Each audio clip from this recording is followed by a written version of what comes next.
Fin d'après-midi chez les Le Bihan à Bracreux. Cathy commence à préparer le repas du soir. Riz, bœuf, grains et brais de chou. Si aujourd'hui les brettes trouvent grâce à ses yeux, c'était impensable auparavant. J'aimais pas. Enfin, je mets un petit peu de bread, fait plaisir, parce que mon mari fait des breads. Avant, c'était de la viande tout le temps. Tout le temps, tout le temps. Et maintenant, je mange un petit bout de viande, mais des légumes à côté. Je suis obligée.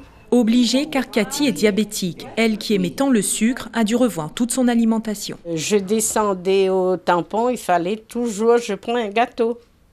Mais maintenant, non. Non, c'est fini. C'est la punition. Punition, oui. Comme de nombreux malades, Cathy vit son diabète comme une punition. Une punition qui dure depuis 30 ans maintenant. 30 ans qu'elle se pique le doigt 2 fois par jour pour connaître son taux de glycémie. Un dextro qu'elle fait toujours avec angoisse. Surtout quand c'est fort comme ça, là, je suis un peu inquiète. Je sais, je suis comme ça, je vis avec. Hein. Quand ça descend, je suis contente. Quand ça monte, j'ai un peu peur, mais bon, je fais avec. Cathy a dû faire avec encore il y a 5 ans lorsqu'elle est passée à l'insuline. Un nouveau cap franchi dans la maladie, celui que tout diabétique redoute. Je ne voulais pas, moi, mettre l'insuline. Je ne voulais pas du tout. Mais tout le temps, mon médecin me disait, il faut mettre. Je lui ai dit non, je vais attendre. Mais après, il m'a dit non, c'est plus possible, il faut mettre. Donc, j'ai mis, mais maintenant, ça va. Son diabète s'est depuis stabilisé. Équilibré, tu mangeras, du sport, tu feras, les commandements de la vie d'un diabétique. À 72 ans, Cathy est une grande sportive. Body Attack, Body Vibe, Aquagym. Tous les mercredis matins, elle marche avec l'association Diabète Soleil.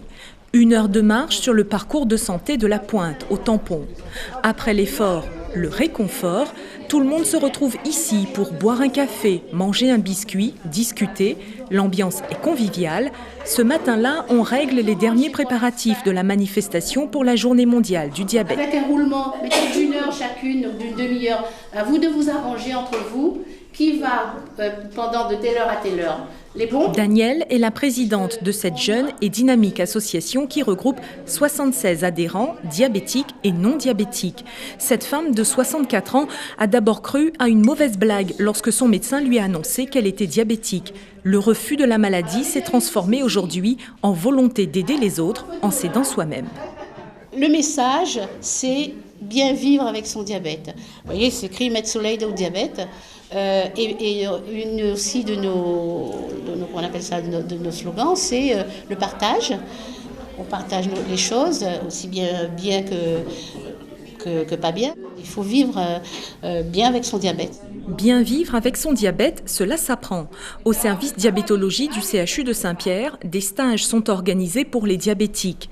Dans cette salle, cette infirmière d'éducation thérapeutique explique aux malades à quoi servent les différents médicaments qui permettent de contrôler le taux de glycémie. 5 mg.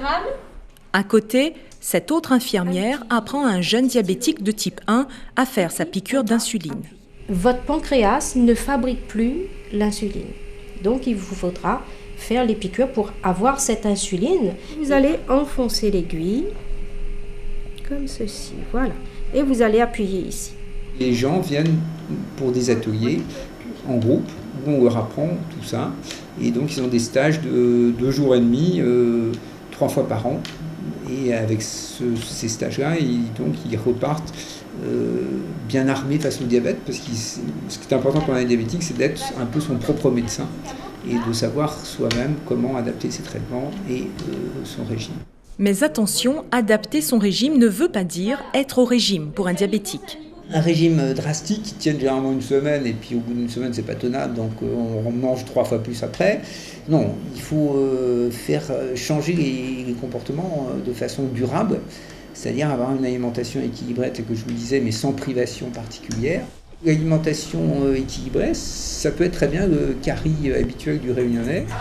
Manger de tout, mais sans excès. C'est ce qu'ont appris à faire Cathy, Daniel et les adhérents de l'association. Leur diabète, elles savent que c'est pour la vie, alors autant y mettre du soleil.